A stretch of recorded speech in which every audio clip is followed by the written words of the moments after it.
باللہ من الشیطان الرجیم بسم اللہ الرحمن الرحیم۔ دوستو، بزرگوں، عزیزوں، آج ہماری جو تقریر کا موضوع ہے وہ موضوع ہے داڑھی مبارک۔ 1,24,000 پیغمبر اللہ رب العزت نے اس دنیا میں بھیجے اور تمام نے داڑھی رکھی ہے۔ 1,24,000 پیغمبر کم و بیش سب نے داڑھی رکھی ہے، اور یہ بعض کہتے ہیں کہ یہ سنت ہے نبی صلی اللہ علیہ وسلم کی، تو بعض کہتے ہیں یہ تمام نبیوں نے، پیغمبروں، رسولوں نے صلوات و سلام نے داڑھی مبارک رکھی ہے۔ یہ فرض ہے، یہ فرض ہے، مگر داڑھی کے فائدے بہت ہیں۔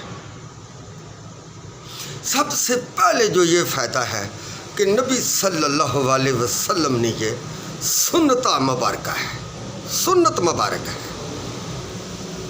یہ تمام مسلمانوں پر یہ فرض بنتا ہے کہ ہمارے نبی صلی اللہ علیہ وسلم نے داڑھی مبارک رکھی ہے، اور یہ ان کی سنت ہے، اس پر عمل کرتے ہوئے داڑھی رکھنی چاہیے۔ اس کے بہت سارے فائدے ہیں۔ فائدے ہیں، یہ انسان کی بزرگی کو ظاہر کرتی ہے، انسان کے علم کو ظاہر کرتی ہے، انسان کے ایمان کو ظاہر کرتی ہے۔ مثال کے طور پر مسجد میں آپ جاتے ہیں، یا جس مسجد میں امام صاحب نہیں ہوتے تو وہاں جو لوگ نماز کے لیے جاتے ہیں وہ بیٹھے ہوتے ہیں، ان میں جو بڑی داڑھی والے ہوتے ہیں، ماما باندھا ہوا ہوتا ہے، اس کو عموماً لوگ کہتے ہیں کہ آفت صاحب یا حاجی صاحب یا مولوی صاحب آپ جماعت کرائیں۔ یہ دیکھیں کہ کتنی بڑی عزت ہے۔ جس کے منہ پر داڑھی نہ ہو، وہ مسجد میں ہو، اور بھی لوگ ہوں ان کے منہ پر بھی داڑھی نہ ہو، تو وہ بھی تو چھوٹی چھوٹی ہو، جیسے آج کل ہم لوگوں نے کسکاسیے داڑھی رکھی ہوئی ہے۔ داڑھی کی جو چیز ہے اس کو بھی ہم نے آگے پیچھے کیا ہوا ہے، یہاں سے کٹنگ کی، یہاں سے تلوار بنائی ہوئی، کبھی ٹھوڈی پر رکھی ہوئی۔ یہ داڑھی کے ساتھ مذاق ہے، یہ اس طرح نہیں کرنا چاہیے۔ تو ان کو کوئی بھی نہیں کہتا کہ آپ امامت کرائیں، کیوں کہ ان کے منہ پر داڑھی نہیں ہوتی۔ الے یہ شرط نہیں ہے، لیکن کیا ہوتا ہے کہ وہ پتہ نہیں ہے یار، پویں وہ داڑھی والے جس کی داڑھی ہو اس سے زیادہ علم والا ہو جس نے داڑھی نہیں رکھی ہوئی، لیکن کیا ہوتا ہے کہ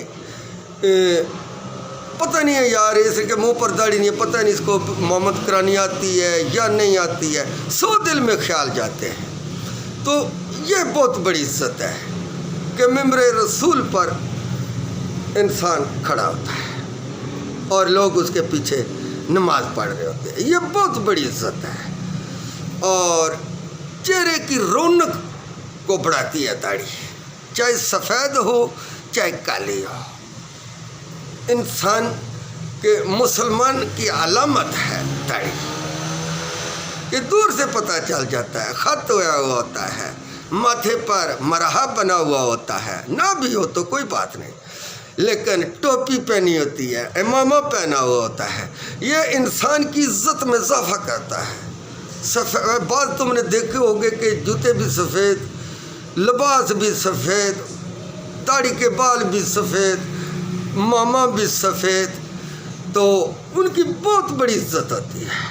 جس کا نہ دل کرتا ہو سلام دعا کرنے کا وہ بھی کرتا ہے کہ یار یہ اچھا نیک آدمی ہے، بظاہر پوشک نیک نہ ہو، لیکن لباس اور داڑھی اور چلنے پھرنے سے وہ مومن لگتا ہے کہ یار اس نے داڑھی رکھی ہوئی ہے، اس کا لباس کتنا اچھا ہے، کتنا پیارا ہے، تو اس کی لوگ عزت کرتے ہیں۔ اور جس کے منہ پر داڑھی مبارک ہوتی ہے وہ اگر کسی کے گھر میں چلا جائے یا محفل میں چلا جائے تو اس کو چارپائی کی سراند کی طرف بٹھاتے ہیں اور آپ پون کی طرح بیٹھتے ہیں، اور بھی جو بھی چلا جائے، بڑا پیسے والا چلا جائے یا وہ اس کے لیے ایسا کرتے ہیں، تو غریب کے لیے کوئی نہیں کرتا۔ تو مولوی صاحب کو سرحد کی طرف بٹھا دیتے ہیں، یہ کتنی بڑی عزت ہے۔ اور کہتے ہیں کہ جس کے منہ پر داڑھی مبارک ہو اس کو کبھی بھی مردانہ کمزوری نہیں ہوتی۔ سبحان اللہ 100 مرتبہ، الحمدللہ 100 مرتبہ، لا الہ الا اللہ 100 مرتبہ، اور استغفار 100 مرتبہ، اور اللہ اکبر 100 مرتبہ۔ یہ جو رازینہ پڑھتا ہے، ایک تو اللہ کی وہ تعریف کرتا ہے، سبحان اللہ، سچے دل سے کہی جائے۔ اگر کوئی شخص شرک نہ کرتا ہو تو کہتے ہیں کہ ضمیر اور سمان کے درمیان جو فاصلہ ہے وہ سب اجر و ثواب سے بھر جاتا ہے، نیکیوں سے بھر جاتا ہے، جو شخص روزانہ 100 مرتبہ۔ یہ نبی صلی اللہ علیہ وسلم نے بھی بتایا۔ ایک مائی صاحبہ نے عرض کی تھی، یا رسول اللہ صلی اللہ علیہ وسلم، میں اور بوڑھی ہو گئی ہوں، زیادہ نفل نماز نہیں پڑھ سکتی، تو مجھے ایسا کوئی بتائیں کہ جس سے میرے یہ سارے کام پورے ہو جائیں۔ تو نبی صلی اللہ علیہ وسلم نے ارشاد فرمایا کہ آپ 100 مرتبہ سبحان اللہ، 100 مرتبہ لا الہ الا اللہ، 100 مرتبہ لا الہ الا الحمدللہ، 100 مرتبہ الحمدللہ، اور 100 مرتبہ لا الہ الا اللہ، تو یہی آپ کے لیے کافی ہے، بوڑھوں کے لیے یہی کافی ہے۔ اگر کوئی زیادہ بھی پڑھنا چاہے تو پڑھ سکتا ہے۔ اور سیانے کہتے ہیں جتنا گڑ ڈالو گے اتنا میٹھا ہے، جتنے سجدے اللہ رب العزت کو کرو گے اتنا ہی زیادہ ثواب پاؤ گے۔ تو داڑھی مبارک جو ہے یہ تمام صحابہ کرام نے رکھی ہے، تمام صحابہ کرام نے۔ تو حضرت علی شیر خدا رضی اللہ تعالیٰ عنہ کی بہت زیادہ گھنی داڑھی مبارک تھی۔ تو آپ صلی اللہ علیہ وسلم کی جو داڑھی تھی وہ بعض تو کہتے ہیں کہ ایک مٹھ تھی، یہ اتنی جتنی میں نے پکڑی ہے اپنی داڑھی اتنی تھی۔ تو کہتے ہیں کہ حضرت آدم علیہ السلام کی داڑھی مبارک ناف کر چلی گئی تھی۔ تو بعض کہتے ہیں کہ حضرت ہارون علیہ السلام کی جو داڑھی مبارک تھی اللہ کے خوف سے ناف کر چلی گئی تھی، واللہ علم، اللہ بہتر جانتا ہے۔ تو تمام تبعین نے بھی داڑھی رکھی ہے، تمام بزرگان دین، اماموں جتنے بھی ہیں سب نے داڑھی رکھی ہے۔ تو یہ کہتے ہیں کہ یہ فرض ہے داڑھی، بعض امام بتاتے ہیں کہ یہ فرض ہے، تو بعض بتاتے ہیں یہ سنت ہے، نبی صلی اللہ علیہ وسلم کی سنت مبارک ہے۔ تو کم سے کم بھی داڑھی 3 انچ رکھنی چاہیے، وہ انسان کی بزرگی علم کو زہر کرتی ہے، ایمان کو زہر کرتی ہے کہ یہ پڑھا لکھا ہوا انسان ہے۔ داڑھی جس کے منہ پر ہوتی ہے اور جس کے منہ پر داڑھی نہیں ہوتی، اگر وہ دونوں کھڑے ہوں تو داڑھی والے جس نے داڑھی رکھی ہوتی ہے، داڑھی مبارک رکھی ہوتی ہے، اور جس نے نہیں رکھی ہوتی، داڑھی والے کے کو بے شک اتنا علم نہ آتا ہو، تو جس نے داڑھی نہیں رکھی ہوئی اس کے پاس زیادہ علم ہو تو اس کا علم زہر نہیں ہوتا ہے۔ تو داڑھی والا جو پویں کچھ بھی نہ جانتا ہو، وہ کہے کہ دل میں یار کچھ نہ کچھ یہ جانتا ہوگا کیونکہ اس نے داڑھی رکھی ہوئی ہے۔ یہ کتنی بڑی عزت ہے۔ اور نبی صلی اللہ علیہ وسلم نے ارشاد فرمایا، جو مرد عورتوں کا روپ اختیار کرے، جو عورتیں مرد کا روپ اختیار کرے، ان پر اللہ رب العزت نے لعنت فرمائی ہے۔ آج دیکھ لیں کہ ہمارے اپنے پیارے پاکستان میں کتنے لوگوں نے شیپ کرائی ہوئی ہے، کتنے لوگوں نے شیپ کرائی ہوئی ہے، کتنے لوگوں نے۔ تو کم سے کم اگر جنہوں نے رکھی ہوئی بھی ہے تو سب میں نہیں کہتا، لیکن ایسے ایسے ڈیزائن بنائے ہوئے ہیں، داڑھی کے ساتھ مذاق کرتے ہیں کہ توبہ کرنی چاہیے، پناہ مانگنی چاہیے ایسے کرتوتوں سے، ایسے کرتوتوں سے پناہ مانگنی چاہیے اللہ کی۔ یہ کہتے ہیں کہ ایک بزرگ تھے، ان کی داڑھی کا صرف ایک بال تھا، ایک بال تھا، تو وہ روز صبح شیشہ دیکھتے اور اس کو کنگھی کرتے۔ کتنی ان کو شوق تھی کہ میری داڑھی ہو۔ یہ داڑھی بزرگی کو ظاہر کرتی ہے، علم کو ظاہر کرتی ہے، ایمان کو ظاہر کرتی ہے، انسان کے اخلاق کو ظاہر کرتی ہے، انسان کی گفتگو کو ظاہر کرتی ہے۔ یار یہ داڑھی والا کوئی اچھا ہی مشورہ دے گا۔ اس سے بہت بڑے فائدے ہیں، اس سے بہت بڑے فائدے ہیں۔ بدقسمتی سے ہم اس چیز سے محروم ہیں، اس چیز سے ہم محروم ہیں۔ تو کہتے ہیں کہ ایک بزرگ تھے، وہ بچوں کو قرآن پاک حفظ کرایا کرتے تھے، تو ان کے منہ پر داڑھی نہیں تھی، تو وہ اتنا افسوس کیا کرتے تھے کہ جس کا کوئی شمار نہیں ہے۔ تو ان کے جو شاگرد تھے وہ کہتے تھے اگر ہمیں 20,000 درہم کی داڑھی ملے، داڑھی مبارک ملے، تو ہم اپنے استاد کو داڑھی خرید دیں۔ دیکھ لیں، 20,000 دینار کی داڑھی اگر ملے تو ہم اپنے استاد کو داڑھی خرید دیں۔ یہ اللہ کی کتنی پیاری نعمت ہے، داڑھی اللہ کی نعمت ہے، انسان کی عزت میں اضافہ کرتی ہے، انسان کی عزت میں اضافہ کرتی ہے۔ بہت پیاری سنت ہے نبی صلی اللہ علیہ وسلم کی، جس سے اکثر مسلمان مرحوم ہیں۔ یہ انسان کی قدر و قیمت میں اضافہ کرتی ہے۔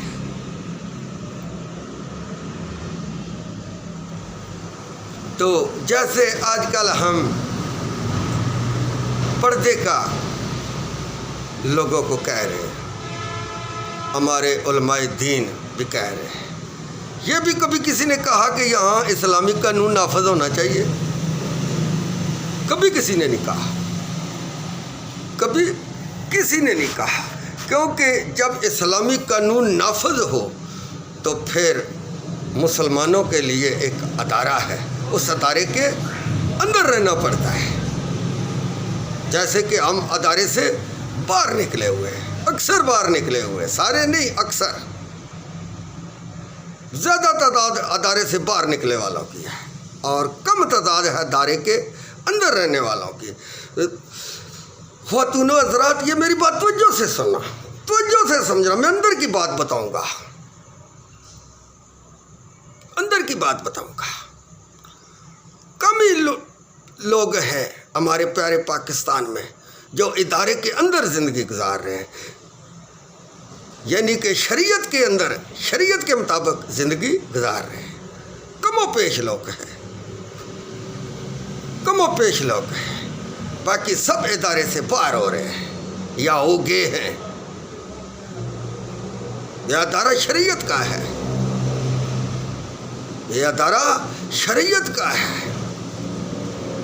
اللہ رب العزت نے نبی صلی اللہ علیہ وسلم کو حکم فرمایا کہ میری توحید لوگوں کے آگے بیان کرو، تو نبی صلی اللہ علیہ وسلم نے اللہ رب العزت کی توحید لوگوں کے آگے کھول کھول کر بیان کی، وضاحت سے بیان کی۔ آج غریبوں کے بارے میں بھی نبی صلی اللہ علیہ وسلم نے ارشاد فرمایا، مسلمان مسلمان کا بھائی ہے، مسلمان ایک دوسرے مسلمان کی مدد کرتا ہے. یہ دنیاوی مدد ہے، یہ دنیاوی مدد ہے. یہ دنیا میں ایک دوسرے کی مدد کرتے ہیں. قیامت والے دن کوئی کسی کی مدد نہیں کرے گا. وہاں تو والدہ سے بھی نیکی ایک مانگی جائے گی تو وہ نہیں دے گی. وہاں سب کو اپنی اپنی پڑی ہوگی.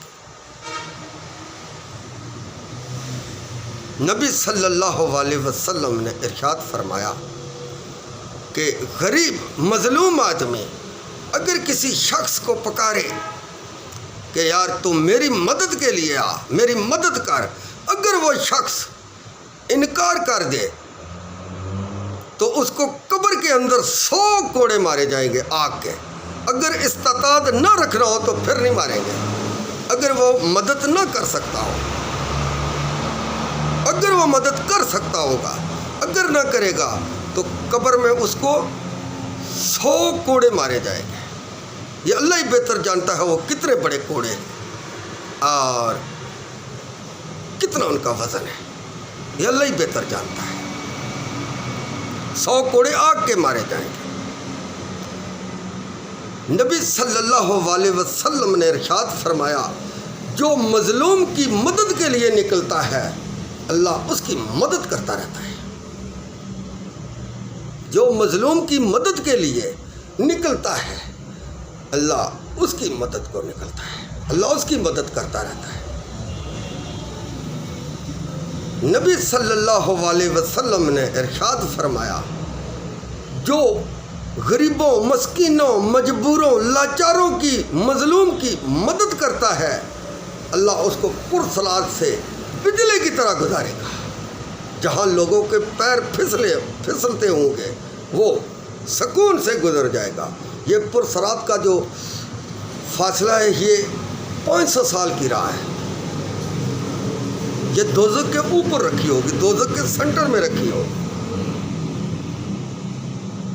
ایک شخص 40 سال پیدل چلے اتنی دوزخ کی دیوار موٹی ہے. ایک شخص 40 سال پیدل چلے تو اتنی موٹی دیوار ہے دوزخ کی. یہ آپ اندازہ کر لیں خواتین حضرات. نبی صلی اللہ علیہ وسلم نے ارشاد فرمایا جو مظلوم کی مدد کرے گا اللہ تعالیٰ قیامت والے دن اس کی 2 پریشانیوں میں مدد کرے گا. اس کو 2 پریشانیوں سے محفوظ رکھے گا یا 1 پریشانی سے محفوظ رکھے گا. جو غریب کی مدد کرے گا اللہ بہتر جانتا ہے وہ کیا پریشانی. قیامت والا دن وہ دن ہوگا، حشر والا دن، جب بچے بوڑھے ہو جائیں گے. بچے بوڑھے ہو جائیں گے. 5 سال کا بچہ بوڑھا ہو جائے گا، اس کے بال سفید ہو جائیں گے، آنکھوں سے پانی ختم ہو جائے گا، پھر خون بہنا شروع ہو جائے گا. یہ وہ دن ہے. وہی سکڑا اللہ رب العزت اس سے محفوظ کر لے یا دوزخ سے جانے سے محفوظ کر لے. یہ اللہ ہی بہتر جانتا ہے. وہ قادر ہے، کریم ہے، غفور ہے، رحیم ہے، اس کا کوئی شریک نہیں. وہ وحدہ اللہ شریک ہے. جو اللہ کی مخلوق کے ساتھ ظلم کرے گا، زیادتی کرے گا، غریبوں کا حق کھائے گا، مظلوموں کا حق کھائے گا، یتیموں کا حق کھائے گا، تو وہ قیامت والے دن فرعون کی محفل میں ہوگا. کہتے ہیں کہ قیامت والے دن جب فرعون کو بلایا جائے گا تو اس کے سر پر دوزخ کی ٹوپی ہوگی. دوزخ کی ٹوپی ہوگی اس کے سر پر اور کرتال کا اس نے لباس پہنا ہوگا اور خنزیر پر یہ سوار ہوگا. استغفر اللہ، استغفر اللہ، استغفر اللہ. یہ فرعون خنزیر پر سوار ہوگا. کہتے ہیں کہ یہ جتنے بھی ظالم لوگ ہیں، چاہے غیر مذہب ظالم ہے، چاہے مسلمان کوئی ظالم ہے، وہ اس کا حشر فرعون کے ساتھ ہوگا. استغفر اللہ، استغفر اللہ. جو بھی شخص اللہ کی مخلوق کے ساتھ زیادتی کرے گا، بدسلوکی کرے گا، اس کو تکلیف پہنچائے گا جان بوجھ کے، اس کا حال فرعون کے ساتھ ہوگا، کیونکہ وہ ظالم جابر بادشاہ تھا، وہ ظالم تھا۔ آسیہ علیہ السلام، حضرت آسیہ اس کی بیوی تھی، تو وہ کہتے ہیں کہ وہ اللہ رب العزت کی بات کرتی تو اس کے ہاتھوں میں میخیں مارتا کہ تو کیوں اللہ کی بات کرتی ہے، تو کیوں کہتی ہے اللہ ایک ہے، میں اللہ ہوں، مجھے اللہ کہے، میں اللہ ہوں۔ استغفر اللہ، استغفر اللہ، استغفر اللہ، استغفر اللہ۔ کہتے ہیں ایک دن تھکا ہوا آیا، ایک دن تھکا ہوا آیا، اس نے کہا آسیہ میرا بستر ڈا، میں سخت تھکا ہوا ہوں، میں آرام کروں گا۔ تو حضرت آسیہ نے کہا اے فرعون تو کیسا بادشاہ ہے اور لوگ حاجتیں مانگیں گے اور تو سویا ہوا ہوگا۔ اس نے کہا تمہیں پتہ ہے، مجھے بھی پتہ ہے میں خدا نہیں ہوں، لیکن لوگوں کو نہ بتا کہ میں رات کو سو جاتا ہوں۔ حضرت آسیہ نے کہا وہ میرا پاک پروردگار ہے، جس کو جو اونگ سے پاک ہے، کھانے پینے سے پاک ہے، ہر چیز سے پاک ہے، اس کا کوئی شریک نہیں، وہ وحدہ لا شریک ہے، وہ ہر کسی کی طرف دیکھتا ہے، ہر چیز اس کی نظر میں ہے، کوئی اس کی نظر سے اوجھل نہیں ہے۔ اور تو کیسا بادشاہ ہے کہ تو سو گیا ہے، آرام کر رہا ہے۔ اس نے کہا تجھے پتہ ہے، مجھے پتہ ہے، اور تو کسی کو نہیں پتہ کہ میں رات کو سوتا ہوں۔ وہ کہتے ہیں کہ اتنی بڑی تکلیف دیتا تھا اور بہت بڑا ظالم تھا۔ حضرت موسیٰ علیہ السلام جب اس کے محل کے نیچے دریا یا نہر گزر رہی تھی تو اس بدبخت کے گھر بیٹا بیٹی نہیں تھا، بیٹا نہیں تھا۔ اس نے بڑی کوشش کی، بڑے منتر شنتر ڈلوائے، لیکن اللہ نے اس کو نہیں دیا۔ اللہ نے اس کو نشان عبرت بنانا تھا۔ یہ مصر کے چڑیا گھر میں پڑا رہا، اس کو پانی نے بھی نہیں قبول کیا، پانی نے بھی اس کو باہر پھینک دیا۔ اللہ رب العزت قادر، کریم، غفور، رحیم ہے۔ اللہ کی پکڑ بہت سخت ہے، اللہ جسے پکڑ لیتا ہے پھر کوئی نہیں چھڑا سکتا۔ اللہ بہت سخت عذاب دینے والے ہیں، اور اللہ پاک قادر، کریم، غفور، رحیم، رب العالمین ہیں اور رحم کرنے والے ہیں۔ اللہ کا کوئی شریک نہیں، کوئی اس کو مشورہ نہیں دے سکتا، کوئی اس کو روک ٹوک نہیں سکتا، جو چاہے کرتا ہے، وہ جو چاہتا ہے وہ کرتا ہے، جو نہیں چاہتا وہ نہیں کرتا ہے۔ اس کو کوئی نہیں کہہ سکتا کہ یہ نہیں کیا وہ نہیں کیا۔ وہ مالک ہے، وہ عرش عظیم کا مالک ہے، وہ دنیا زمین آسمان کا مالک ہے، جرند پرند کا مالک ہے، 18,000 مخلوق کا مالک ہے، اس کو کوئی نہیں روک سکتا۔ تو کہتے ہیں کہ اس نے حکم دیا اپنے سپاہیوں کو، انہوں نے وہ صندوق پکڑ لیا۔ صندوق کہتے ہیں کہ یہ 1 سال بچے قتل کرواتا تھا، 1 سال بچوں کو چھوڑ دیتا تھا۔ لڑکا جو بھی 1 سال پیدا ہوتا اس کو قتل کروا دیتا اور 1 سال کے لیے مؤخر کر دیتا تھا۔ تو کہتے ہیں کہ جس سال قتل اس نے کرنے تھے بیٹے، اس سال حضرت موسیٰ علیہ السلام کی ولادت ہوئی۔ تو کہتے ہیں ولادت ہوئی تو اس کے سپاہی آگے، تو حضرت موسیٰ علیہ السلام کی جو والدہ تھی انہوں نے تندور میں رکھ دیا، بلے تندور میں رکھ دیا۔ تو جب وہ گئے تو کیا دیکھتی ہے کہ حضرت موسیٰ علیہ السلام باخریت کھیل رہے، کہتے ہیں روئے بھی نہیں،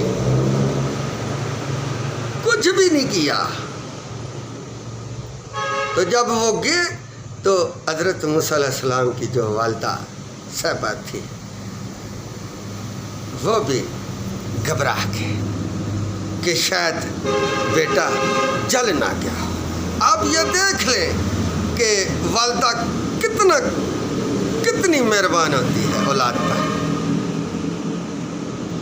تو فوری طور پر صندوق میں بند کیا، اور ان کی ایک بہن تھی مریم،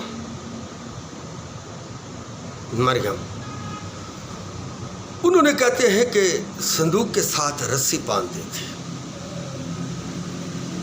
صندوق کے ساتھ رسی باندھ دی تھی، اور جدھر جدھر صندوق جاتا تھا دریا کے کنارے کنارے جا رہے تھے۔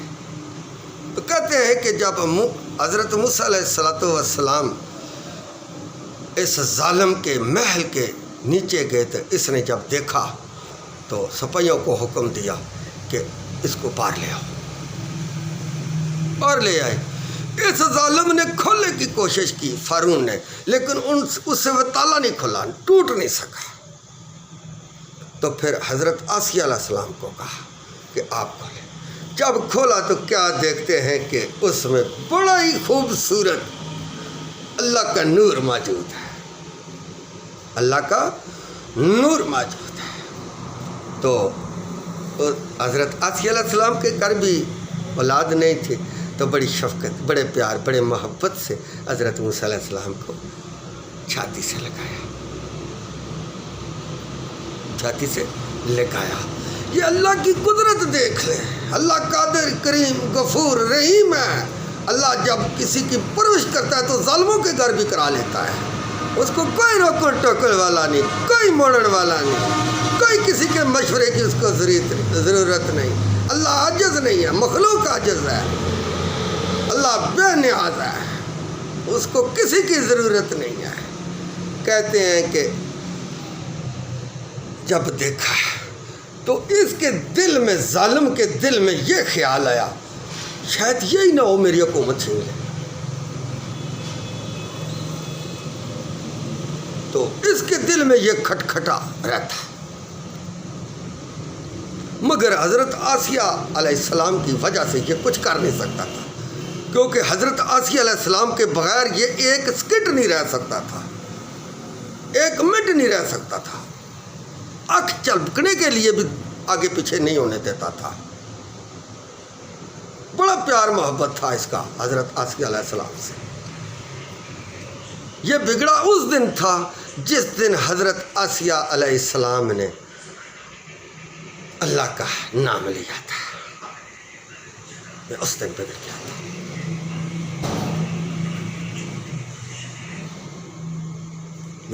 اس دن جس دن حضرت آسیہ علیہ السلام نے اللہ رب العزت کی شان بیان کی۔ کہتے ہیں کہ جو اللہ رب العزت کی دنیا میں شان بیان کرتے ہیں، اللہ کے ساتھ شرک نہیں کرتے، تو اللہ رب العزت قیامت والے دن ان کو ایک چبوترا بنا کر دے گا، ایک چبوترا بنے گا، اور جس پر وہ بیٹھ کر اللہ کی شان بیان کرے گا، اللہ کی شان بیان کرے گا۔ تو کہتے ہیں کہ جب حضرت موسیٰ علیہ السلام نے ایک دن اس کی داڑھی پکڑ لی، اس کی فرعون کی داڑھی پکڑ لی، اس کو یہ خطرہ لاحق ہو گیا کہ اس نے میری داڑھی پکڑی ہے، یہ میری حکومت چھین لے گا۔ اس نے کہا نہیں، یہ مجھے دے دو، اس کو مار دو، یہ کر دو، وہ کر دو، لگا رہا، لیکن حضرت آسیہ علیہ السلام نے نہیں مانا۔ تو حضرت آسیہ علیہ السلام نے کہا، اس نے کہا کہ 2 ٹیبل منگوائے اس نے کہا آسیہ اگر یہ ہوا حکومت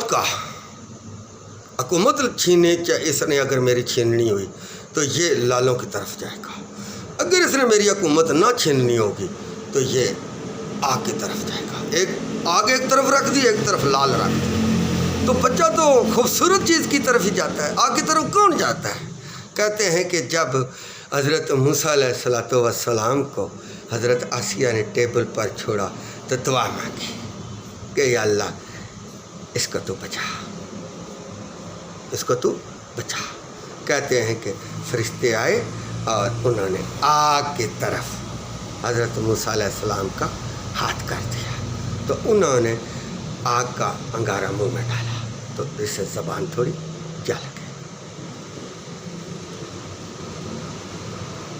یہ دعا بھی نہیں مانگے حضرت موسیٰ علیہ السلام تھوڑے کے تھانے تھے، اے اللہ میرا بھائی مجھ سے اچھی گفتگو کر سکتا ہے، حضرت ہارون علیہ السلام، تو اس کو بھی میرا مددگار کرتے۔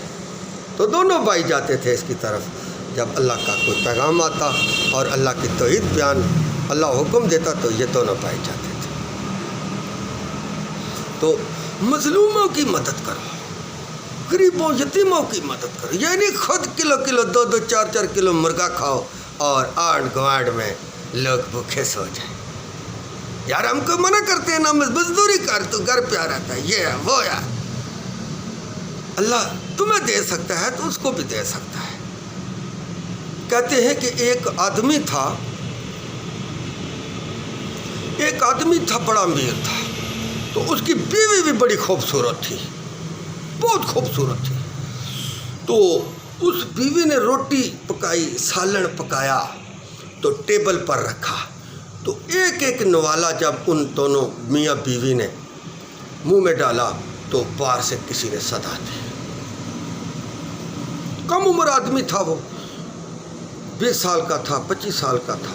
اس نے باہر سے صدا دی، کوئی اللہ کے لیے مجھے بھی کھانے کے لیے دو۔ تو اس کو غصہ آیا، مجھے اور میری بیوی کو تکلیف کی ہے تو نے۔ تو کیا کہتے ہیں کہ وہ باہر نکلنا کرنا، دروازے سے اس کو دھکا دیا، وہ چل دیا۔ فقیر آدمی کو اگر تم دھکا دو گے، پیار سے بھی کہہ سکتے ہو یار میرے پاس نہیں ہے، یا اللہ تم کو بھی دے، جس طرح مجھے دیا تمہیں بھی اللہ دے، تو وہ چلا جاتا ہے، بدعا نہیں دے سکتا۔ اگر دے گا بھی تو پھر نہیں لگے گی، کیونکہ انسان نے اپنا مال خود کمایا ہوتا ہے، اگر اس کا دل چاہے تو دے۔ یہ تو اللہ رب العزت نے ایک ترکیب دلائی ہے کہ مسلمان کی مدد کرتا ہے، مظلوم کی مدد کرو تاکہ اللہ تم پر رحم کرے، اللہ تمہاری خطاؤں کو معاف کرے۔ جیسے ہم روزہ رکھتے ہیں، روزے میں گال گلوچ بھی کر جاتے ہیں، بدخوئی بھی کر جاتے ہیں، غیبت بھی کر جاتے ہیں، یہ جو فطرانہ ہے یہ اس کمی کو پورا کرتا ہے۔ جو تراویح کی نماز ہے وہ بھی اس کی کمی کو پورا کرتی ہے، وہ بھی اس کی کمی کو روزہ پوری کرتی ہے۔